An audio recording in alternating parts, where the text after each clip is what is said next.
에베소서 1장 17절과 19절에 봉독했던 말씀을 가지고 지혜와 계시의 영을 너에게 주사, 이런 제목으로 하나님의 말씀을 나누고자 합니다. 고신대 신학대학원 박형돈 교수가 쓴 성령 충만 실패한 이들을 위한 은혜라는 그 책을 보면 성령의 후폭풍이라는 재미있는 표현이 등장합니다.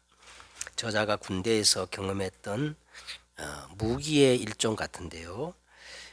106mm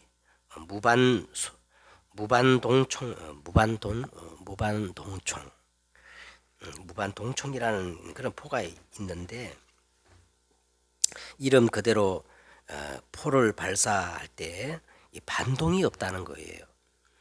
그런데 반동이 없는 대신에 포 뒷면에 불을 뿜어서 이 후폭풍을 만들어내서 그 포를 쏜 다음에는 뒤에 있는 뭐 풀이나 꽃이나 이런 것들이 그 후폭풍을 맞아서 다 시들어서 결국은 죽어버린다는 겁니다. 이분이 거기서 힌트를 얻어서 성령의 후폭풍이라는 이제 말을 만들어냈는데, 이 성령이 역사하시면 순 방향으로는 이 성령의 소유를 따르는 풍성한 이 다이나믹한 이 그런 능력이 분출되지만, 그러나 우리 안에 있는 창세기 3장, 6장, 11장, 다시 말하면 이 육체의 소욕은 이 성령의 후폭풍을 맞아서 시들하게 된다는 것입니다. 그러면서 이분이 인용한 성경 구절이 이사야 40장 6절에서 7절 말씀인데, 말하는 자의 소리여 이르되 외치라. 대답하되 내가 무엇을 외치리까 하니, 이르되 모든 육체는 풀이요 그의 모든 아름다움은 들의 꽃과 같으니, 풀은 마르고 꽃이 시듬은 여호와의 기운이 그 위에 불미라. 이 백성은 실로 풀이로다. 이렇게 말씀하셨는데요. 여기서 말하는 여호와의 기운이 바로 성령님이신 겁니다. 요한 칼빈은 이 부분을 이렇게 해석하고 주석하였습니다. 여호와 하나님께서 자기 백성을 성령으로 새롭게 하실 때에 하나님을 대적하며 높아진 육신의 모든 영광과 아름다움을 먼저 시들게 하고 쇠퇴시켜 버리신다는 겁니다. 여기서 말하는 육신이라는 것은 바로 우리 안에 있는 부패한 이 성품들을 총체적으로 설명하는 것인데, 그 내용이 갈라디아 5장 이제 19절에서 21절에 이렇게 말씀하고 있습니다. 육체의 일은 분명하니 곧 음행과 더러운 것과 호색과 우상 숭배와 주술과 원수 맺는 것과 분쟁과 시기와 분냄과 당짓는 것과 분열함과 이단과 투기와 술취함과 방탕함과 또 그와 같은 것이라고 그렇게 말씀하고 있습니다. 그래서 저는 이것을 보면서 우리 속에 성령의 그 소욕, 성령의 열매를 이루지 못하게 하는 이 육신적인 것들을 시들게 하시는 그 성령님, 사단의 여정 12가지를 시들게 하시는 이 성령의 후폭풍의 역사가 우리 가운데 참 임하면 좋겠다는 그런 기도하는 마음이 생겼습니다. 자, 오늘 우리 시대는 너무나 영적으로 무지하고 목매한 시대예요. 요즘 사람들은 TV보다는 유튜브를 통하여 더 많은 정보를 얻는다고 그렇게 합니다. 여러분, 유튜브는 누구나 올릴 수 있기 때문에 이상한 사람들이 얼마나 거짓을 진짜처럼 만들어 막 이 사람들을 선동하고 퍼뜨리는데, 그 거짓된 정부가 사실은 막 홍수를 이룹니다. 이때 우리는 현실 뒤에 숨겨져 있는 사실, 사실 뒤에 있는 진실, 진실 뒤에 있는 불신자들이 절대 모르는 영적 사실, 영적 사실 뒤에 있는 오직 제자들만 깨달을 수 있는 하나님의 절대 계획, 이것을 볼 수 있는 지혜와 계시의 성령으로 말미암아 민감해지고 정말로 깨달아지기를 원하는 것입니다. 자, 오늘 본문에 보면 바울도 에베소 교회와 그 성도들을 향해서 똑같은 기도를 드리고 있는 것을 볼 수가 있습니다. 17절에 우리 주 예수 그리스도의 하나님 영광의 아버지께서 뭐예요? 지혜와 계시의 영을 너에게 주사 하나님을 알게 하시고 그랬어요. 로마 감옥에서 죽음을 앞둔 이 바울입니다. 근데 이 바울이 이 에베소 교회를 진짜 사랑한 것 같아요. 진심으로 사랑하면서 이제 마지막이 될지 모르는 이 중요한 순간에 바울이 그들을 위해서 정말 마음의 중심을 담고 기도하면서 시시한 것 구하지 않고, 오늘 성경에 보니까 보세요. 오늘 보면은 가장 중요한 것, 가장 필요한 것, 가장 좋은 것, 가장 하나님이 원하시는 것을 구하는데, 그것이 바로 뭡니까? 지혜와 계시의 성령을 구하는 기도입니다.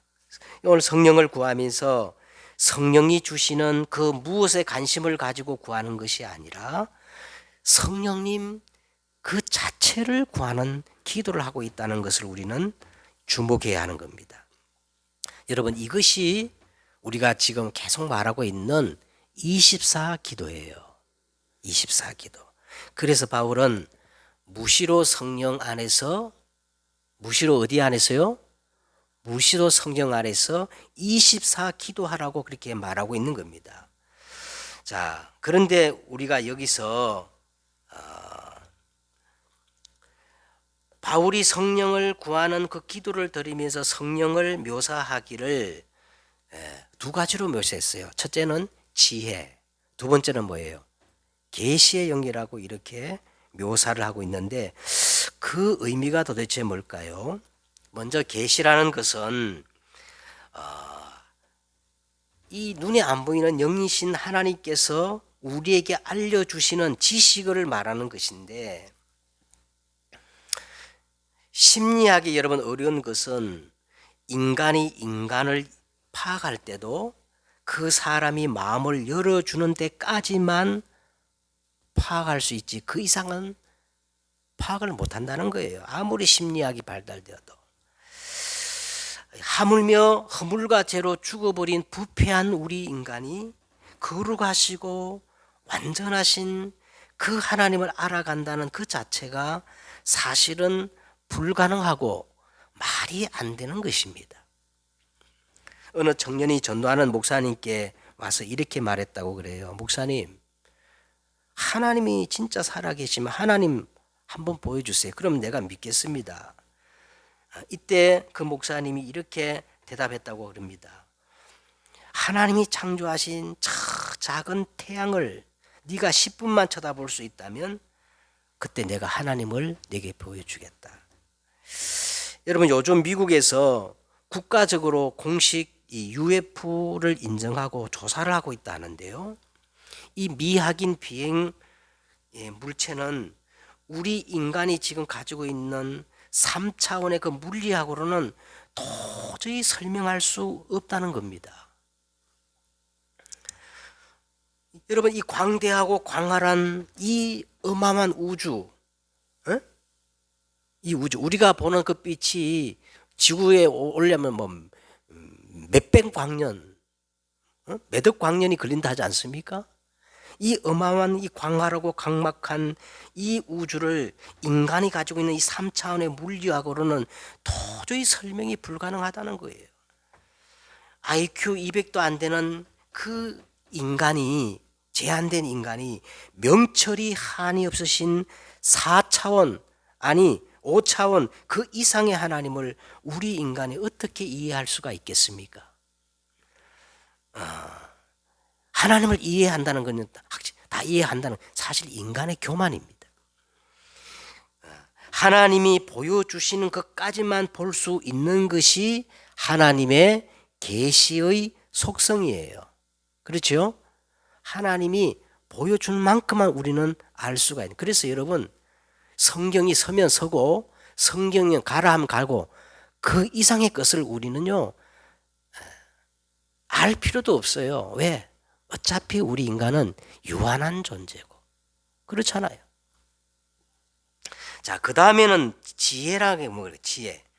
지혜가 무엇인가 하면 하나님이 우리에게 보여주신 이 계시를 우리가 깨닫고 받아들일 수 있는 능력을 지혜라고 하는 겁니다. 주석에 보니까 계시는 감춰져 있는 진리를 말씀하시는 하나님의 행위를 계시라 하고, 지혜란 하나님의 관점으로, 하나님의 눈으로 인생을 볼 수 있는 통찰력, 분별력, 이것을 지혜라고 설명하였습니다. 참 일리 있는 해석이라고 생각되는 거예요. 자, 그런데 문제는 하나님이 아무리 하나님의 그 진리를 우리에게 알려주려고 계시하여도 우리 인간의 실존은 어떻습니까? 허물과 죄로 죽어 있는 존재이기 때문에 아무리 하나님이 자연을 통하여서, 역사를 통하여서, 말씀을 통하여서 자신을 수천 년 계시해도 인간은 그것을 깨달을 수가 없다는 겁니다. 그 안에 생명이 있었으니 이 생명은 사람들의 빛이라. 빛이 어둠의 빛이 돼 어둠이 깨닫지 못하더라. 참빛, 그 세상에 와서 각 사람 하나하나에게 비추는 빛이 있었는데 그가 세상에 계셨고 세상은 그로 말로 지은 바 되었으되 세상은 그를 알지 못했다는 거예요. 그래서 자기 땅에 오매 자기 백성이 영접하지 아니하였다고 성경 그렇게 절망적인 인생을 그렇게 말씀하고 있는 겁니다.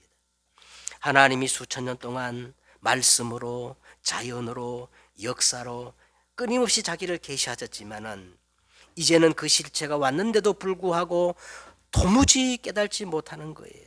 그래서 우리 인간에게 가장 필요하고 가장 중요하고 가장 좋은 것이 뭐냐? 오늘 바울이 기도한 것처럼 어떤 거예요? 지혜와 계시의 성령을 구하는 것입니다. 기록된 바 하나님이 자기를 사랑하는 자들을 위하여 예비하신 모든 것은, 하나님이 자기를 사랑하는 자들을 위해서 주시려고 예비한 모든 것은 눈으로 보지 못하고 귀로 듣지 못하고 사람의 마음으로도 생각하지 못한 것 같으니라. 그럼 그게 도대체 뭐냐? 하나님이 오직 성령으로 이것을 우리에게 보이셨으니 성령은 모든 것과 하나님의 뭐예요? 깊은 것이라도 통달하시느니라. 사람의 일을 사람 속에 있는 영외에는 누가 알리요? 그렇지요. 내 속에 있는 걸 누가 알겠어요? 하나님도 이와 같이 하나님의 영외에는 아무도 하나님을 알지 못하느니라. 우리가 세상의 영을 받지 아니하고 하나님께로부터 온 뭘 받았어요? 성령을 받았으니 하나님께서 우리에게 은혜로 주신 것들을 알게 하려 하심이라고 그렇게 말씀하고 있습니다. 자, 먼저 오늘 서론적으로 보면 오늘 본문은 바울의 기도인데 바울의 기도에 몇 가지 특징이 있어요. 정말 우리는 이 바울처럼 이런 기도를 해야 하는 겁니다. 첫째는 오늘 바울의 기도의 첫째는요, 가장 가장 좋은 것을 구하는 기도예요. 가장 좋은 것, 가장 필요한 것, 가장 중요한 것을 구하는 기도라는 겁니다. 마태복음 7장 7절에 보면 구하라 그러면 주실 것이요, 찾으라 그러면 찾을 것이요, 문을 두드리라 그러면 열릴 것이니 아들이 떡을 달라면 돌을 주며 아들이 생선을 달라면 뱀을 줄 자가 있겠느냐. 하물며 하늘에 계신 너희 하나님 아버지께서 구하는 자에게, 이제 마태복음 7장에 이렇게 되어 있어요. 좋은 것을 주시지 않겠느냐. 그렇게 말씀하고 있습니다. 똑같은 내용을 기록했던 누가복음 11장 13절에는 구하는 자에게 다르게 말하고 있어요. 성령을 주시지 않겠느냐. 그렇게 말씀하고 있습니다. 이게 무슨 의미입니까? 우리에게 가장 좋은 것, 가장 필요한 것, 가장 중요한 것, 가장 하나님이 원하시는 것이 뭐냐? 성령이라는 거예요. 그래서 우리는 가장 먼저 어떤 기도를 하는데, 주여 지혜와 계시의 영을 내게 주사 하나님을 알게 하시고 내 마음의 눈을 밝혀 주옵소서. 이 기도를 해야 할 줄 믿습니다. 그리고 오늘 이 바울의 기도를 보면 육신적인 것을 구하는 기도가 아니라 영적인 것을 구하는 기도라는 겁니다. 예수님은 일찍이 이런 말씀하셨어요. 살리는 것은 영이니 육은 어떻게 해요? 무익하니라.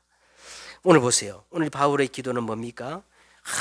이 지혜와 계시의 성령을 우리에게 주셔서 성삼위 하나님을 알게 해달라는 기도를 하는 거고, 그 다음에 영적 신분과 그 배경을 구하는 기도를 드리고요, 19절에는 뭡니까?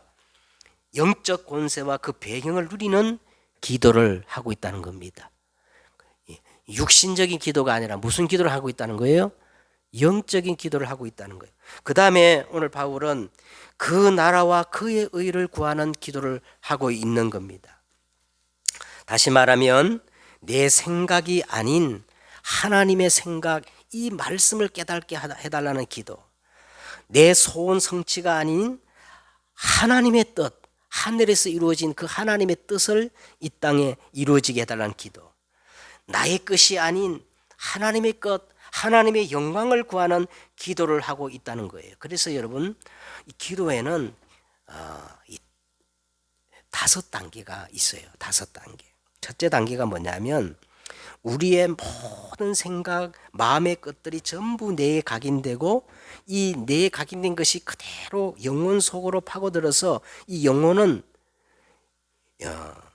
영원한 것으로 연결되기 때문에 내가 생각하는 것, 내가 마음속에 있는 것, 하여간 내가 가지고 있는 모든 것을 가지고 하나님께 나아가는 단계입니다. 이게 기도의 첫 번째 단계예요. 이걸 우리는 무슨 기도라고 했냐면 정시 기도라고 그래요. 내가 생각하는 것, 내 가슴에 있는 것, 지금 내가 눈에 보이는 것, 모든 것을 누구께로 가져가는 거예요? 왜 가져가야 됩니까? 우리의 생각, 마음, 모든 것들이 뇌에 각인되고, 뇌에 각인된 것은 우리 영혼을 파고들고, 영혼에 파고든 것은 영혼으로 이어지기 때문에, 그렇죠? 우리가 불신앙, 그걸 뇌에 각인되면 안 되잖아요.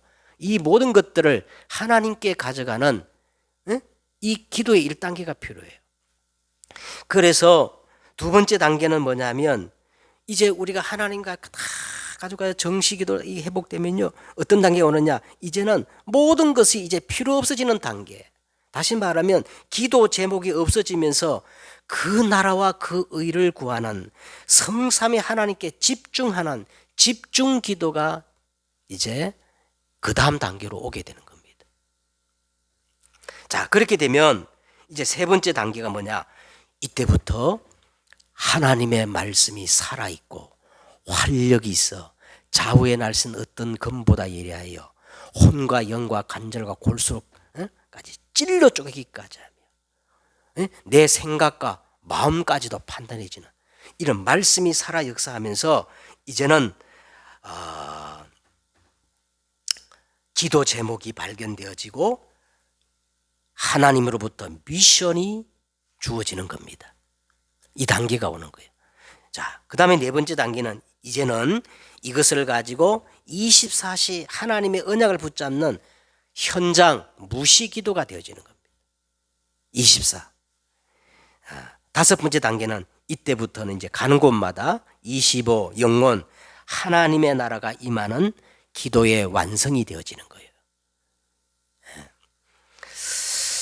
자, 그러면서 오늘 또 마지막 또 한 가지 말할 것은 오늘 바울의 기도는 어떤 기도냐면 임마누엘을 누리는 기도를 하고 있다는 사실이에요. 무슨 기도를 하고 있다는 거예요? 임마누엘, 우리와 함께 하시는 임마누엘을 누리는 기도를 하고 있는 겁니다. 그래서 보세요. 17절에 시작할 때 우리 주 예수 그리스도의 하나님 영광의 아버지께서 오늘 19절 마지막에 마무리할 때 어떻게 해요? 믿는 우리에게 베푸신 능력의 지극히 크심이 어떠한 것을 너희로 알게 하시기를 원합니다. 다시 말하면 우리로 시작해서 우리로 마무리하고 있다는 것을 오늘 우리가 바울의 기도를 통해서 확인할 수가 있어요. 바울뿐만 아니고 예수님이 가르쳐준 주기도문에도 우리에게 일용할 양식을 주옵시고 우리가 우리에게 죄진 자를 사해 준 것 같이 우리 죄를 사하여 주옵시고 우리를 어떻게 해요? 시험에 들게 하지 마옵시고 개인이 아니라 우리라는 공동체 중심으로 기도하라고 예수님께서 그렇게 말씀하고 있는 겁니다. 이게 바로 교회예요. 여러분 교회란 우리와 함께 하시는 하나님 임마누엘의 비밀을 누리는 그리스도의 생명 공동체가 바로 교회라는 사실입니다. 한 주간 제가요, 저에게 이제 기도 요청하는 분들이 있어가지고 기도할 때에 정말 임마누엘의 이 비밀, 우리라는 이 관계 속에 들어온 그분들, 그 공동체 의식을 가지고 기도하니까 예전에 기도한 것보다 더 이 마음이 당기더라고요. 그리고 그분들이 이후에 전해준 소식, 뭐 병이 호전됐다, 괜찮아졌다 이 말을 들으니까 더 감사와 기쁨이 담기는 거예요. 그래서 여러분 우리 임마누엘을 누리는 기도를 하시길 바랍니다. 이게 중보 기도거든요. 자, 우리가 이 지혜와 계시의 성령을 구하면 가장 먼저 어떤 일이 벌어지느냐. 오늘 첫째로 25의 콘텐츠, 25의 내용, 다시 말하면 하나님을 알게 되어지고 하나님의 나라가 임한다는 겁니다. 오늘 우리가 지혜와 계시의 성령을 구하면 가장 먼저 25의 내용, 다시 말하면 성삼위 하나님을 알게 되어지고 하나님의 나라가 실현된다는 거예요. 자, 먼저 성삼위 하나님의 비밀입니다. 여러분 성삼위 하나님의 비밀이 뭐예요? 하나님은 지금도 말씀을 우리에게 주시고 말씀으로 역사하시며 그 다음에 성자 예수님은 지금도 사단, 재앙 그리고 흑암 이 3재앙을 멸하시는 구원의 역사를 이루고 계시고 그 다음에 지금도 이 보혜사 성령님은 말씀을 성취하시고 능력으로 역사하시는 이 성삼위 하나님의 비밀들이 이제 깨달아진다는 거예요. 누가 역사하시면? 지혜와 계시의 성령이 우리에게 역사하십니다. 그 정도가 아니고 이제 이 성삼위 하나님의 이 비밀로부터 나오는 우리의 그 신분의 배경이 깨달아지는 거예요. 신분의 배경. 여러분 신분에도 반드시 배경이 있는데 우리의 신분의 배경이 어디입니까? 성삼위 하나님이십니다. 이 성삼위 하나님 보좌로부터 나오는 신분, 이 나의 정체성을 알게 되어지는 거예요. 그래서 빌립보서 3장 20절에 뭐라 그랬어요? 그러나 우리의 시민권은 어디에 있다고 했어요? 저 하늘에 있는지라. 거기로부터 누가요? 구원하는 자 주 예수 그리스도를 기다리노니 그는 만물을 자기에게 복종하게 하실 수 있는 자의 역사로. 예수 그리스도는요 만물을 복종케 하시는 자의 역사로 우리 낮은 몸도 자기 영광의 몸의 형체와 같이 변하게 하시리라. 할렐루야. 아니 이런 역사를 다 깨닫게 하는 게 이 지혜와 계시의 성령이라는 거예요. 그 정도가 아니고 신분에는 반드시 또 권세가 따라오는데 이 권세의 배경, 권세에도 반드시 배경이 있습니다. 우리의 권세의 배경이 어디입니까? 시공간을 초월하는 저 하늘 보좌로부터 주의 사자가 동원되어서 사단, 마귀, 귀신, 이 악령, 흑암의 세력을 결박하고 흑암을 무너뜨리는 이 권세의 배경을 알게 한다는 거예요. 그렇죠? 그 다음에 지혜와 계시의 성령께서 우리에게 역사하시면 두 번째로 오늘 본문에 보니까 마음의 눈이 밝아진다는 거예요. 왜? 이 성령은 정직한 영, 시편에 보니까 정직한 영이기 때문에 이 정직한 영이 우리 속에 들어와 가지고 지혜와 계시의 영으로 역사하면 뭐가 밝아져요? 이 그냥 눈이 아니고 무슨 눈? 마음의 눈을 밝혀준다는 겁니다. 지혜와 계시의 성령이 우리에게 오시면 가장 소중한 선물이 바로 하나님을 알게 되어지고 그 다음에는 마음의 눈이 밝혀지는 것인데 마음의 눈이 뜨는 것이 아니고 밝혀진다는 거예요. 밝혀진다는 거. 우리가 예수 그리스도를 영접하는 순간 성령께서 우리 안에 내주하시면서 이미 우리는 영적인 눈이 마음의 눈이 열린 거예요. 그렇죠? 그러나 아직 마음의 눈이 어두워요. 희미해요. 밝지를 못해요. 그러나 지혜와 계시의 성, 이 영, 정직한 영, 거룩한 영, 성령이 우리에게 임재하시면 우리의 마음의 눈이 환하게 밝아지는 거예요. 그래서 밝아지면 하나님을 알게 되고 하나님이 우리를 부르신 그 부름의 소망이 무엇임을 알게 되어지고 신분의 배경, 권세 배경이 깨달아지는데 자, 오늘 이 본문에서 하나님을 알게 해달라는 것은 지식적인 말이 아니라 사실은 체험적이고 경험적인 알미라는 겁니다. 수동태예요, 수동태. 능동태. 내가 아는 게 아니라 알게 하신다는 거예요. 여러분, 누가 여러분 보고 어느 교회 다니세요? 그러면 나 새생명교회 다닙니다. 그러면 새생명교회 담임 목사 이진원 목사님을 잘 알겠네요. 그렇게 물으면 여러분 어떻게 대답할 겁니까? 뭐 틀림없이 잘 안다고 그렇게 하겠지요. 그러나 이것은 어디까지나 피상적으로 알고 있는 것이고 진짜 경험적으로 아는 사람은요. 이진원 목사를 진짜 경험적으로 알고 있는 사람은 사실은 딱 한 사람이에요. 누구냐? 우리 집사람입니다. 예. 저를 진짜 아는 사람은 한 사람밖에 없어요. 예. 우리 집사람은 저를 아는 것이 어디서 듣고 지식적으로 그렇게 아는 게 아니고 저랑 30년 동안 살면서 경험하고 터득한 체험한 경험적인 지식이거든요. 그게 진짜 아는 거예요. 오늘 바울이 오늘 지혜와 계시의 성령이 우리에게 임하면 하나님을 지식적으로 감염적으로 그렇게 아는 게 아니라 체험적으로 경험적으로 이렇게 하나님을 알아간다는 거예요. 그래서 정인이 된다는 거예요. 우리가 왜 24시 무시로 성령을 구해야 합니까? 성령을 구하면 성령님이 지혜와 계시의 영으로 우리에게 다가오셔서 하나님이 우리에게 주시고자 하는 그 계시의 말씀을 깨닫게 하실 수 있는 지혜를 얻게 하시며 그러면서 성령님이 내 안에 계시면서 성삼위 하나님을 지식이 아니라 경험적으로 체험적으로 그렇게 알아가게 하신다는 거예요. 자, 그래서 지혜와 계시의 성령이 우리에게 오시면 마음의 눈이 밝아지면서 가장 먼저 뭐가 회복되느냐 하면 말씀이 회복되어집니다. 말씀이 하나님의 말씀이 살았고 활력이 있어.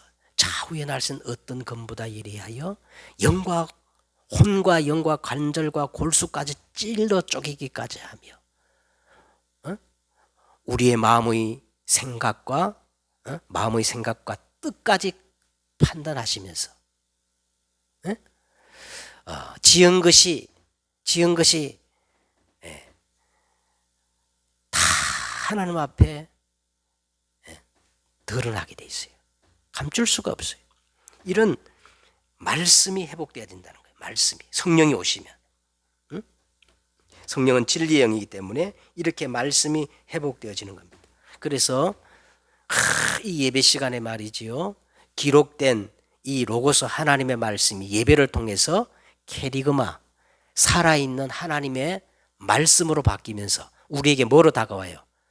인생의 해답, 레마로 다가오는 이런 역사를 성령께서 그렇게 하신다는 겁니다. 그 정도가 아니고 이 지혜와 계시의 성령이 우리에게 임하시면 이제는 시간표가 보이게 돼 있어요.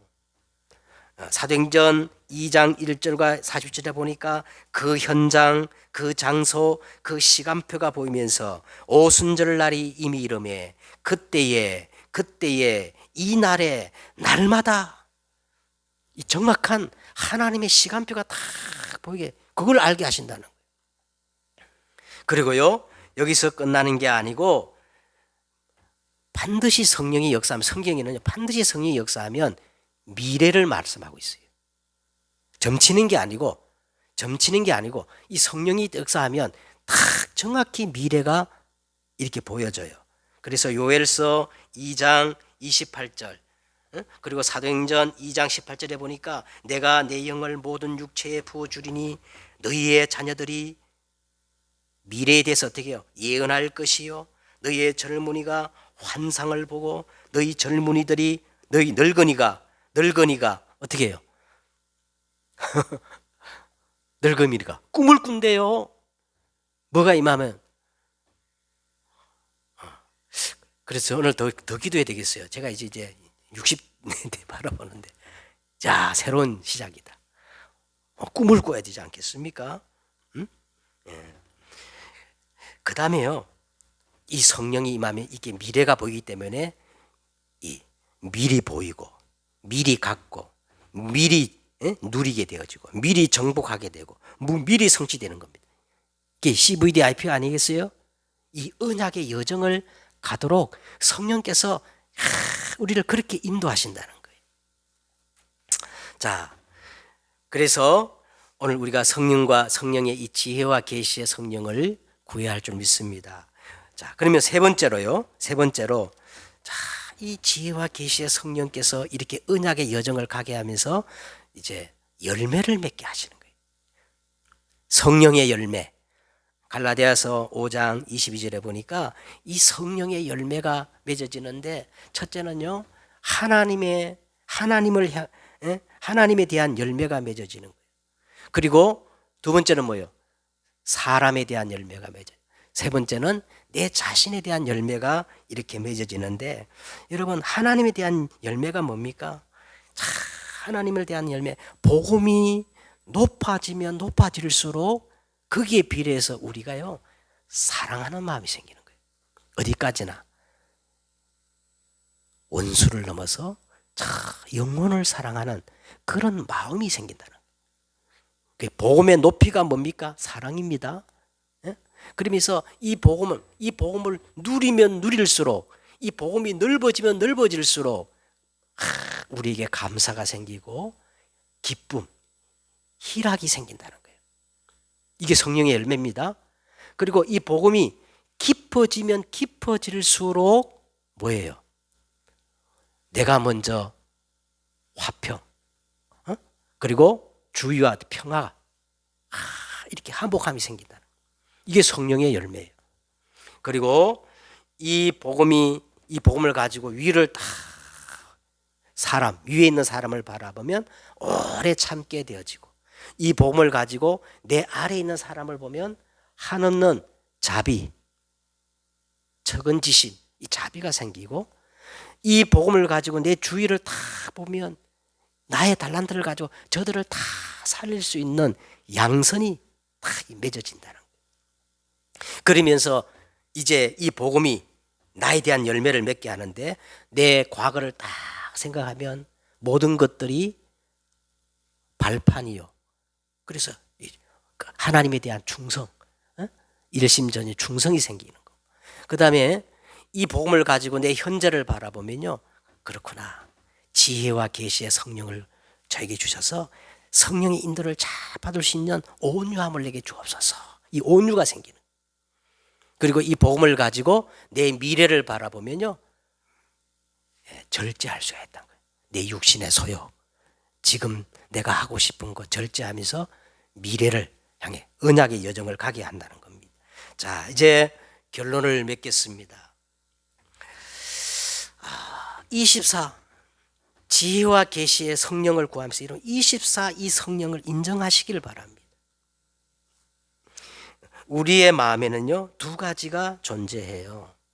우리의 마음에는 두 가지가 존재해요. 이 두 가지가 서로 절대로 화합하지 못하고 로마서 8장에 보니까 서로 7장에 보니까 서로 싸운다는 거예요. 가장 좋은 것, 가장 필요한 것, 가장 중요한 것, 하나님이 원하시는 기도가 바로 뭐냐? 오늘 지혜와 계시의 영을 구하는 기도입니다.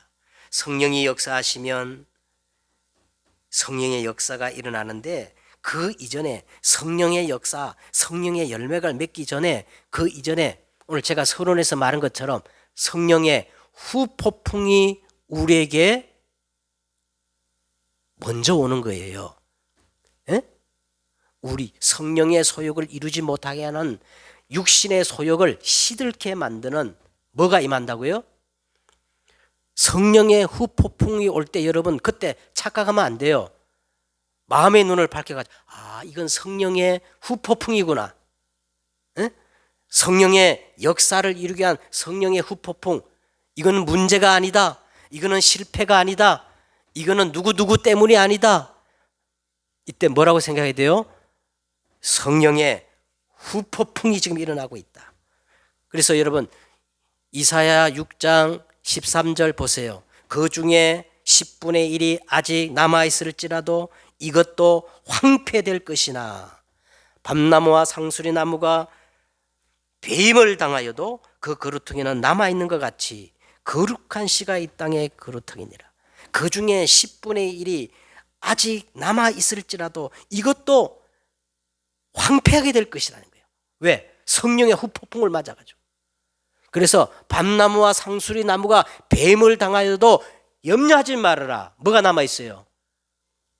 그루터기에서 하나님은 새로운 재창조, 성령의 역사를 이루게 할 것이다. 그렇게 말씀하고 있거든요.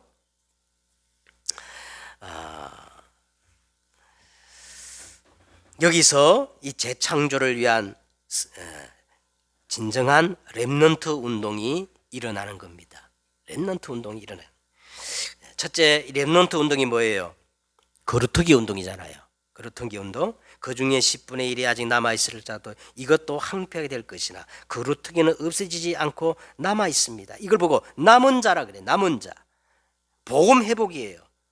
그냥 복음이 아니라 하나님은 순결한 복음, 참 복음, 하나님의 복음을 회복하기 위하여 아예 10분의 1을 다 황폐하게 할 것이다.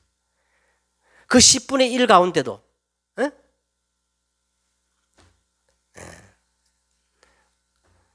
거루터기만 남길 것이다.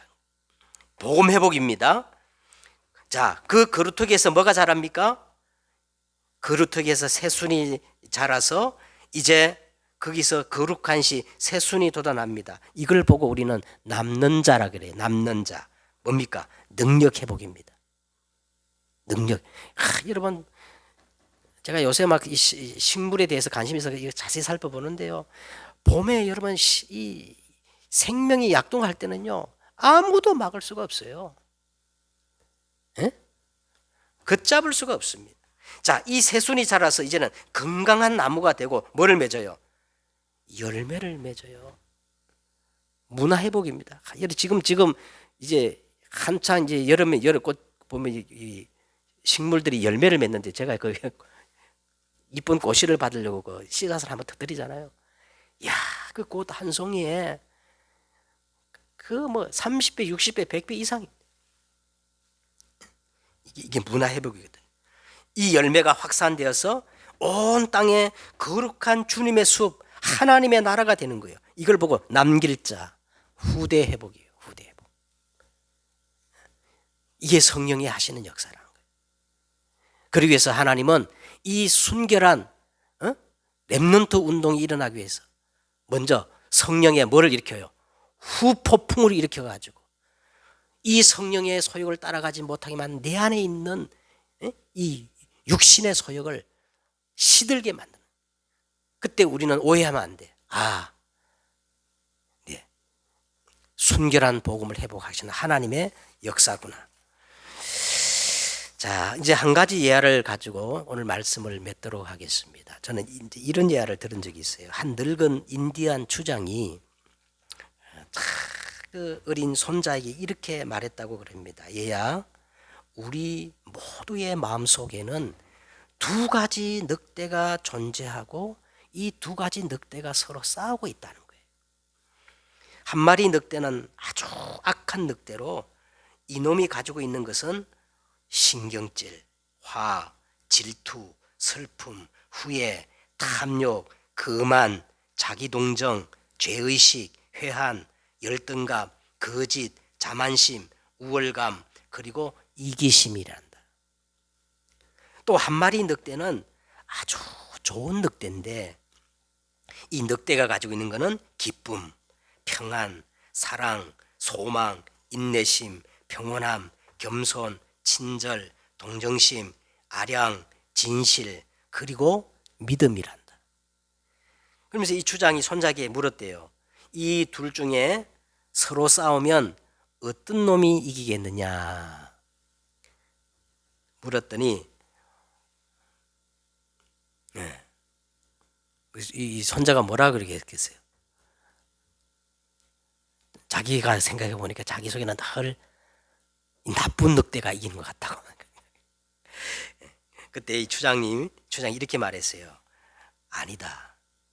네가 먹이를 계속 주는 그놈이 결국은 이긴다. 그렇게 말했다고 그래요. 여러분, 우리 속에는 육신의 소욕을 따라가라는 정욕이 있고 또 우리가 복음을 받았기 때문에 성령의 소욕을 따라가려는 그런 마음이 서로 대립하지 않습니까? 지금 여러분은 어디에다가 계속 먹이를 주고 있습니까? 기도하겠습니다. 하나님 감사합니다. 하나님, 오늘 지혜와 계시의 성령을 우리에게 허락하셔서 하나님을 알게 하시고 그리고 우리의 마음의 눈을 밝혀주셔서 주님이 우리를 부르시는 그 부름의 소망이 무엇임을 알게 하시고 결국에는 우리가 렘넌트 운동, 이 언약의 여정을 가는 열매 맺는 인생으로 축복해 주시고 역사해 주옵소서. 주 예수 그리스도의 이름으로 축복하며 기도드렸사옵나이다. 아멘.